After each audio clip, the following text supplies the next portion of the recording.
Programa Auto GP. Oferecimento Blanco Pneus. Audi Center Santos. Colorado Concept. Citelli Garage. Proteção para o seu carro. Ideal Guindastes e Equipamentos. Bom Tempo. Expresse seu interior. CSO. Companhia Santista de Obras. Bela Vila Mercearia. Reliance Agenciamento e Serviços Portuários. Anchieta Condomínios e Toledo Corretora de Seguros, 40 anos a seu lado.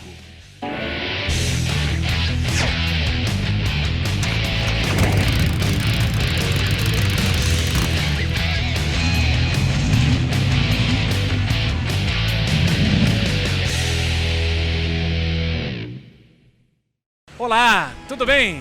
Está no ar o programa Auto GP. Não se esqueça de se inscrever no nosso canal no YouTube, ativar o sininho para receber as nossas notificações. Bora acelerar com a gente! No programa de hoje você vai ver turbo e aspirado. Quais as diferenças entre os dois tipos de motor?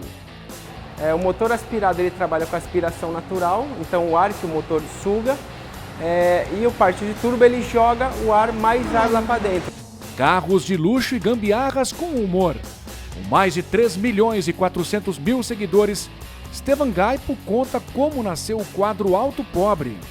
25% do peso desse Chevette é arame, né? Que esse Chevette tem arame por todas as partes. Fórmula 1, emocionante Grande Prêmio do Azerbaijão. E a moto velocidade na Catalunha. Assuntos aqui no Auto GP.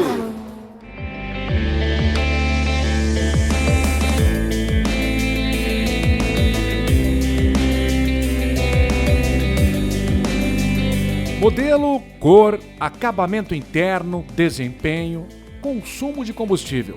Na hora de comprar um carro novo, vários itens devem ser levados em consideração.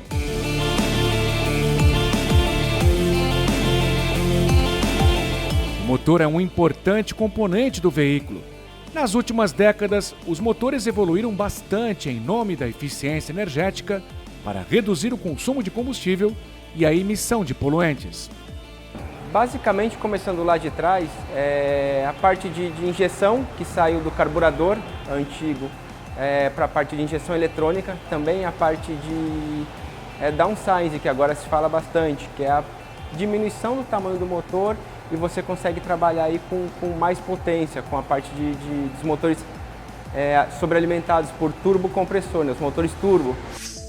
Mais modernos e eficientes, cada vez mais os motores turbo ganham espaço no mercado automobilístico.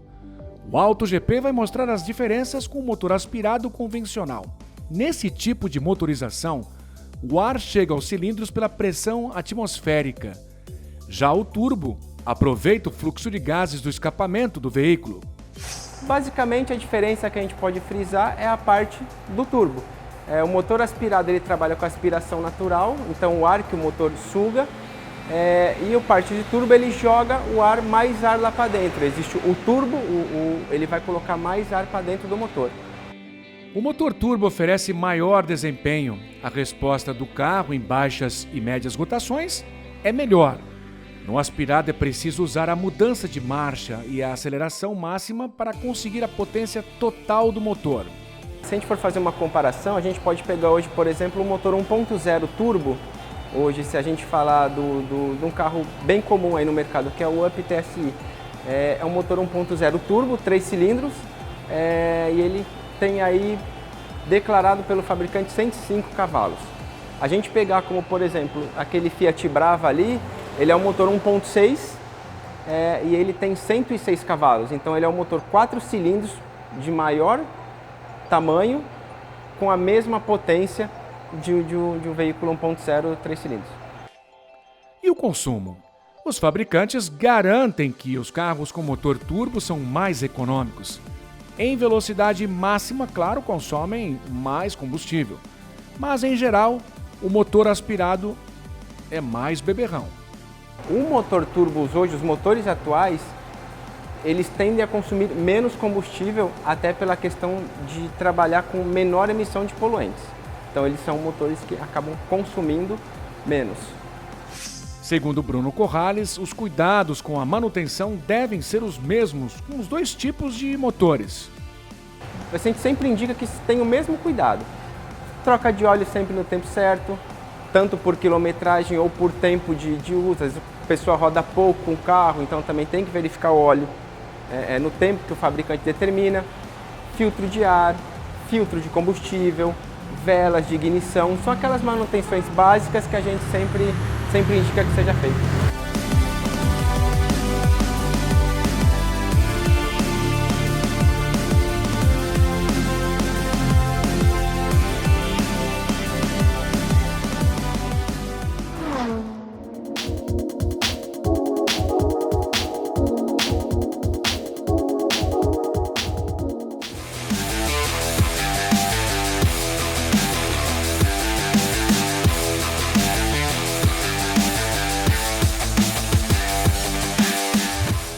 A Toyota apresentou o primeiro carro 100% elétrico, é o SUV BZ4X.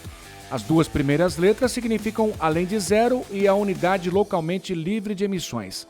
O SUV deve ser lançado em meados de 2022 no Japão e China. O design combina dinamismo e utilidade. A montadora japonesa não revelou detalhes da mecânica do BZ4X. Apenas confirmou que terá tração integral com 2 motores instalados em cada eixo. O veículo vai contar com vários sensores, luzes e elementos aerodinâmicos. O visor digital do SUV acima do volante mostra todas as informações importantes sem a necessidade do motorista mover os olhos.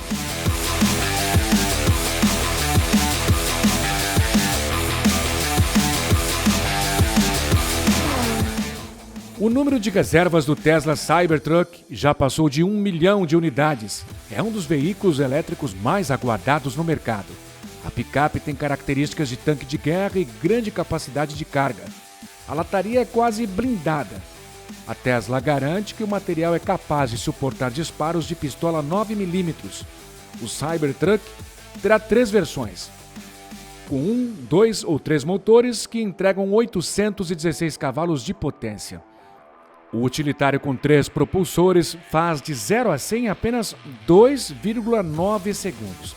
A montadora garante autonomia de 800 km. A entrega das encomendas deve começar no ano que vem.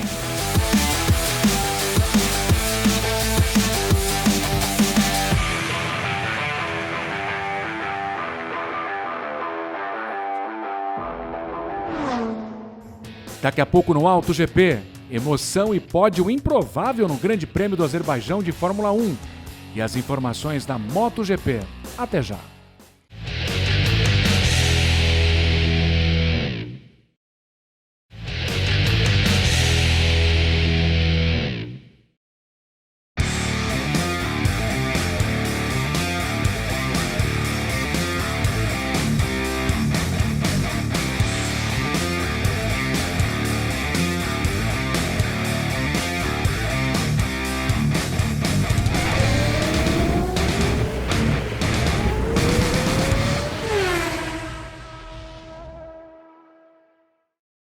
Olá, meus amigos deste Auto GP, vamos falar da Fórmula 1 e do belo GP do Azerbaijão, que teve a vitória do Sérgio Pérez. Ora, vejam, a vitória do Sérgio Pérez foi uma situação que se acabou desenrolando, né, durante a prova, mas que, na verdade, ninguém esperava perante o que acontecia até 3 voltas do final. Explico o que ocorreu, principalmente com relação aos pneus. No treino, a Ferrari foi fortíssima no classificatório e o Charles Leclerc fez a pole position. Por um lado, ajudado pela batida do Tsunoda, que seguida pela saída de pista do Carlos Sainz, né, a AlphaTauri e a Ferrari, porque o Verstappen vinha para a pole, mas o Verstappen acabou ficando foi em 3º lugar. Ele ficou atrás, inclusive, né, junto ali da primeira fila, o Lewis Hamilton e o Verstappen, então numa posição onde a Red Bull poderia ter largado até na pole. Na largada, em toda a situação que se criou, depois dos dos primeiros movimentos da prova, o Verstappen foi para a ponta, passou o Leclerc, passou o Hamilton e acabou liderando. E aí, a situação do Verstappen foi a melhor possível.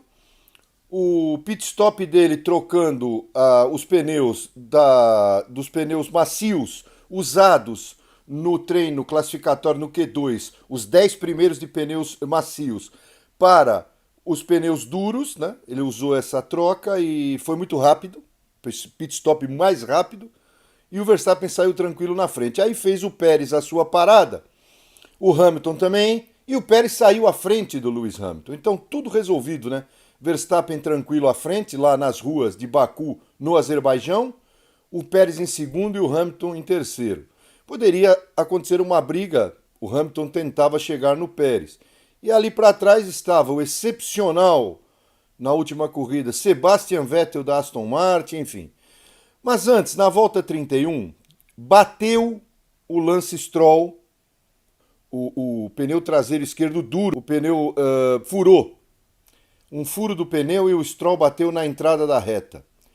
A corrida seguiu. E aí sim, a 3 voltas do final, o grande lance, o Verstappen com o pneu estourado, assim como o Stroll, o pneu abaixou de repente a pressão e o Verstappen foi para o muro. Então aí a corrida, ao contrário do que o Michael Masi, o diretor de prova, fez quando o Stroll bateu, que ele colocou o safety car, na relargada o Verstappen foi muito bem. Ao contrário disso, ele colocou o Michael Masi, mandou mostrar a bandeira vermelha, e com a bandeira vermelha acionada, os carros foram para o pit, ficaram um período dentro do pit stop ali, do pit lane, e poderiam trocar pneus, passaram aí para os pneus macios, poderiam mexer na asa, trocar asa, o Hamilton também. O que ocorre? A 3 voltas do fim, no meu entender, deveria ter a corrida sido encerrada. Vitória do Sérgio Pérez, Lewis Hamilton em segundo, né? E o Sebastian Vettel em terceiro. Corrida encerrada. Mas não, o diretor de prova retornou os carros para o grid. Tivemos uma largada parada, né? A standard start, como eles chamam, e eu não acho que seria necessário isso, né? Principalmente faltando 3 voltas. Ele falou, foi por segurança, para todo mundo poder trocar o pneu. Não havia necessidade, mas criou um momento de emoção. E o Hamilton aqueceu demais os seus freios. Teve aí, segundo ele próprio Hamilton, um botão que ele acabou acionando sem querer, desregulou os freios do carro, que é o botão, né, do distribuição de freada, enfim, situação eletrônica ali da Mercedes, e passou reto na largada quando tentava a liderança nesta relargada em cima do Pérez. E aí foi Sérgio Pérez nas voltinhas finais ali, o mexicano venceu, o sensacional, foi uma corrida nota 10, piloto do dia, Sebastian Vettel com Aston Martin em segundo, retornando ao pódio de forma brilhante o Vettel. E em terceiro, Pierre Gasly, em terceiro lugar, piloto da AlphaTauri. O que acontece? Quase que tivemos o Leclerc conseguindo o pódio, mas o Leclerc ficou em quarto lugar com a Ferrari. Então, portanto, Sérgio Pérez salvou a honra da Red Bull, ficou tudo igual no campeonato, e agora a Fórmula 1 vai para a França e vamos aguardar a Pirelli, que disse que os pneus furaram por causa de detritos na pista. E os pilotos não gostaram, não, e muito menos as equipes. Isso que aconteceu na Fórmula 1, que agora vai para o Grande Prêmio da França em Paul Ricard.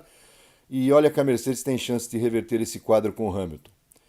Moto Velocidade, Grande Prêmio da Catalunha, vitória excepcional do português Miguel Oliveira. Em segundo, Joan Zarco da Ducati Pramac.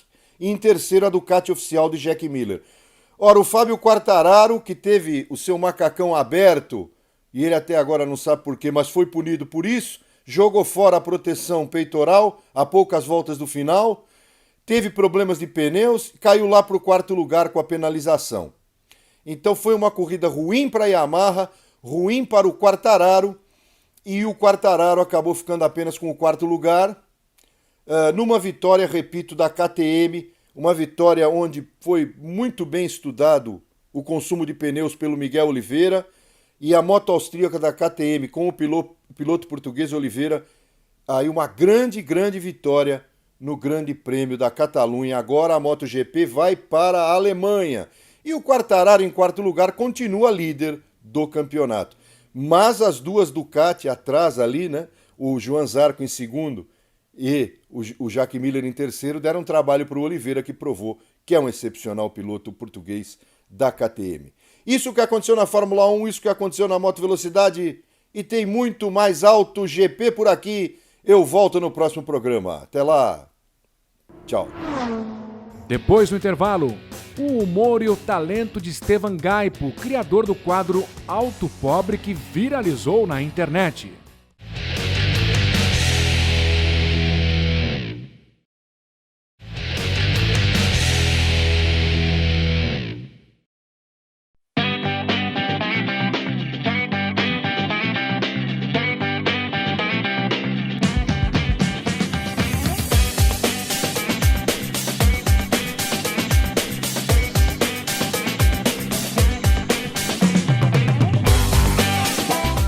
Com certeza você já assistiu algum vídeo de Estevan Gaipo na internet.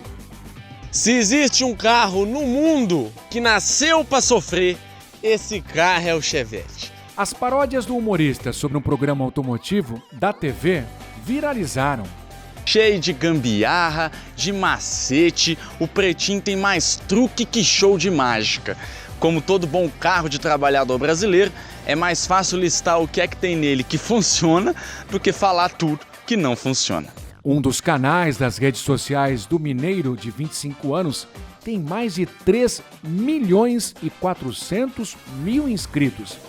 Na primeira temporada do Auto Pobre, ele produziu e gravou 21 vídeos. A maioria das publicações do quadro Auto Pobre mostra carros velhos, cheios de gambiarras. Aqui no capô começam os encantos do veículo do trabalhador brasileiro. Primeira coisa, bastante óleo, né? Aqui derramado no capô, uma coisa bastante natural. Durepox segurando o cabo da embreagem, que arrebentou, então foi colocado um Durepox aqui. É para isso mesmo que serve o Durepox do Superbond, para segurar, para colar o que tinha arrebentado. Mas Estevan Gaipo também avalia carrões de luxo, sempre, claro, com boas pitadas de humor e talento. E sabe quantos quilômetros rodados tem esse carro? 734. 734 quilômetros. Pois agora eu quero achar esse único dono e falar, ô querido, esse carro não tava bom pra você andar, não?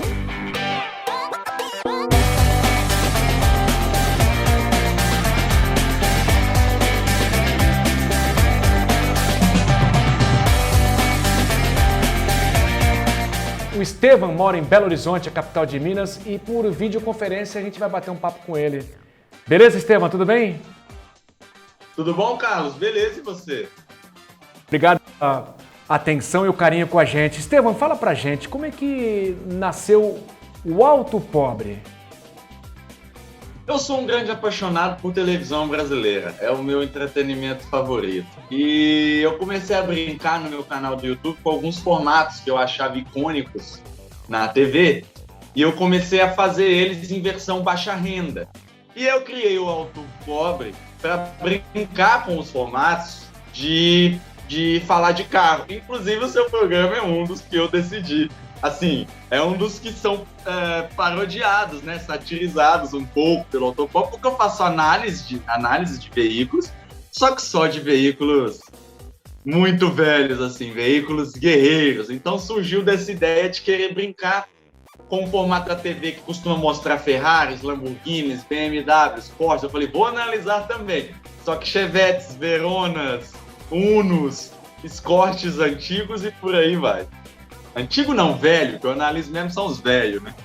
25% do peso desse Chevette é arame, né? Que esse Chevette tem arame por todas as partes. Tem arame segurando lanterna, tem arame segurando a grade da frente do carro, tem arame segurando o step, tem arame segurando o alto-falante dentro do carro, tem arame segurando o volante, tem arame segurando o arame! Diga uma coisa, como é que você se prepara para as gravações? Primeira coisa, eu tenho que achar um carro, né? E esses carros que o Autopobre analisa não são tão fáceis de achar, que quem tem esse tipo de carro anda pelos cantão para não cair em blitz. Então, geralmente a indicação é alguém que fala assim, meu cunhado tem um carro do jeito que você gosta, um Chevette, um Excel, uma Belina. Às vezes a pessoa vê o programa e se indica, fala, eu tenho um carrinho nos pedaços aqui que você vai gostar. E aí eu sempre gosto de conhecer a história do carro antes, saber como é que aquele carro chegou até ali, e eu preciso conhecer também as gambiarras. Eu preciso que o dono me apresente o que ele já fez de recurso técnico, para eu saber analisar, primeiro motivo, e para eu saber usar o carro, né? Porque as gambiarras são fundamentais e algumas são muito criativas. Eu fiz um Escort uma vez que não tinha o puxador de abrir o capô. Onde é que estava o puxador? Embaixo da caixa de roda dianteira esquerda. Então, se o dono não me mostra isso, eu estou até agora tentando abrir esse capô. Então, realmente tem que fazer um curso antes com o carro para a gente conseguir operar a máquina. O fato de você ser formado em marketing e também pós-graduado, né, em marketing digital, aliado ao teu talento, tudo isso, esse teu conhecimento, no que te ajuda nas gravações? Eu ser formado em marketing me dá muito uma noção de o que as montadoras, né, gostam de apresentar em termos de tecnologia quando elas lançam um carro novo. E eu tento brincar com isso e transformar em tecnologia também as gambiarras dos carros velhos que eu analiso. Então, por exemplo, recentemente a moda era o start-stop. O start-stop estava chegando a muitos carros, né? Aquele sistema que você parou no semáforo, ele desliga sozinho, você acelera, ele anda. Eu fui gravar com um Chevette que ele estava com a marcha lenta ruim. Então, você desceu o morro, ele apagava. Aí você deixava a segunda marcha engatada, chegando ao final do morro, você soltava a embreagem, o carro ligava e ia embora normalmente. Eu falei que era um exclusivo sistema start-stop acionado a pedal. Você não precisava nem tirar as mãos do volante para acionar o start-stop, era só soltar a embreagem que o carro ia embora. Ou você pode optar pelo modo economia de combustível, que é tirar o pé do acelerador, o carro desligou, tô descendo aqui com total economia de combustível, total segurança. Quando eu estiver chegando perto do fim do morro, já com aquela segunda marcha engatadinha, você soltou aqui a embreagem, ó, ligou de novo, vamos embora.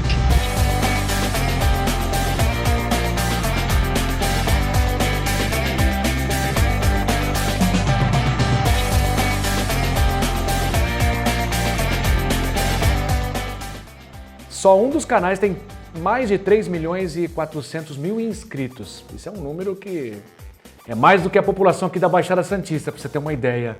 Você esperava todo esse retorno? É engraçado você perguntar isso, porque quando eu comecei a brincar com a TV, eu criei logo 4 programas que eu ia fazer. E o Autopobre era o último da fila. E aí eu ia contar para as pessoas, eu ia falar, eu tô pensando em fazer um talk show, um programa de auditório, um programa assim, e um programa sobre carro velho, tal. Quando eu explicava a ideia do Autopobre, as pessoas falavam, esse é bom. E aquilo começou a me chamar a atenção, porque as pessoas sempre falavam com muita veemência, esse vai ficar bom demais. Eu falei, será? Será que o Autopobre, então, que é o que eu tô achando que não tem tanto potencial quanto os outros, é o que tem mais potencial? E aí quando eu botei no ar, cara, as pessoas gostam muito do Autopobre.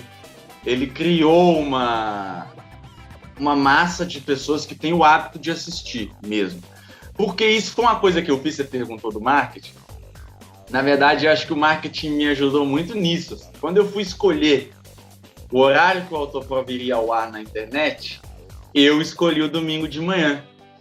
Que se você for olhar os indicadores da rede social, nem é o melhor horário para você postar. Porque domingo de manhã eu posto 9h15 um Autopobre, as pessoas estão dormindo ainda, a maioria das pessoas ainda não estão nessa disposição. Mas o brasileiro já tem um hábito construído, adquirido, por várias emissoras de televisão já trabalharam nessa lógica, de falar de carro no domingo de manhã. Você tem mais de 20 quadros gravados, né? Já tem em mente o próximo? O próximo vai sair agora sobre um incrível jovem que comprou um carro importado por R$ 1.500. Você acha que é possível ou não? Assista no Autopobre. Às vezes a nossa pauta fica impossibilitada.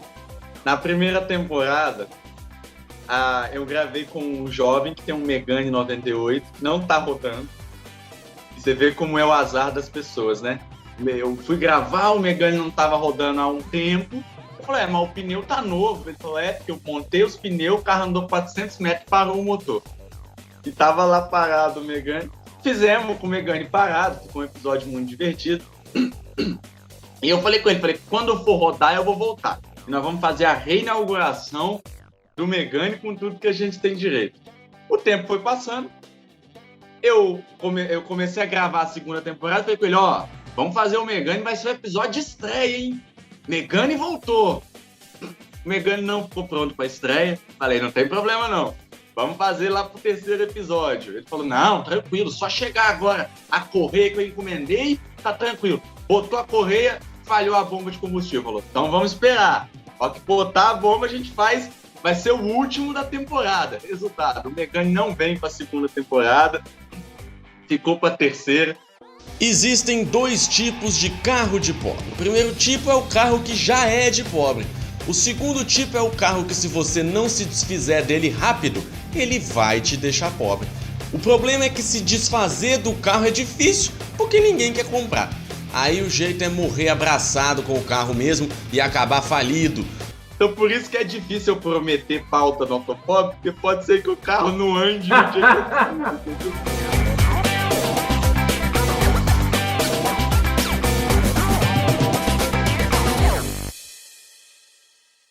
O AutoGP está terminando. Não se esqueça, inscreva-se no nosso canal no YouTube, ative o sininho para receber as nossas notificações. Mais uma vez, obrigado pela companhia. Eu te espero na próxima semana. Até lá. Tchau.